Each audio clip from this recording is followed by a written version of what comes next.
যে আমি প্রত্যেক আমার রেডি, এটা এখনই চলে যাবে। এখন থেকে আমি যে বক্তব্য দেব সেই বক্তব্য হবে সাবেক সভাপতি হিসেবে আইসিসি।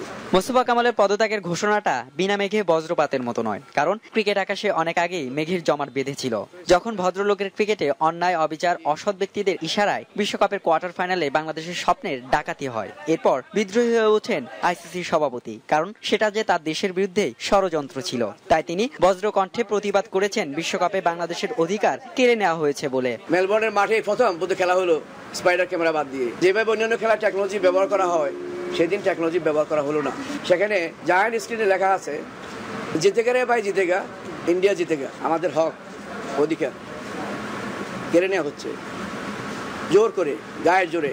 পর্দার আড়ালে কলকাঠি নাড়ানো শ্রীনিবাসন টাইগারদের স্বপ্নজয়ের ম্যাচ চুরি করেই ক্ষান্ত হননি। প্রচারণার লোভে কৌশলে মোস্তফা কামালকে আইসিসির কাছে ক্ষমা চাইতে বলেছিলেন, কিন্তু দেশের সম্মানের স্বার্থে উল্টো প্রতিবাদ করেছেন কামাল। অ্যাপোলজি সাবমিট না করেন তাহলে স্টেটমেন্ট যেটা দিয়েছেন সেটা উইথড্র করে নেন।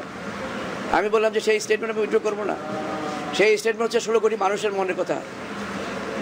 তাদের বিরুদ্ধে যে আচরণ করা হয়েছে সেই আচরণ এবং কিভাবে আচরণ করা হয়েছে তাদের বিরুদ্ধে সেগুলোর সব কিছু সেখানে বর্ণনা আছে। সুতরাং 16 কোটি মানুষ এটা অবহিত, আমি কি স্টেটমেন্ট করেছি।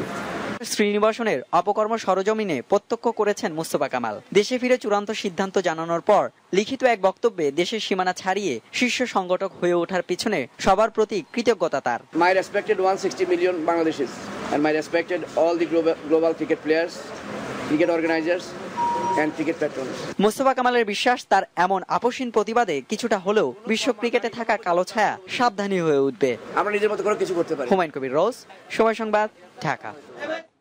দেখছেন রাতের সময়, সঙ্গেই থাকুন।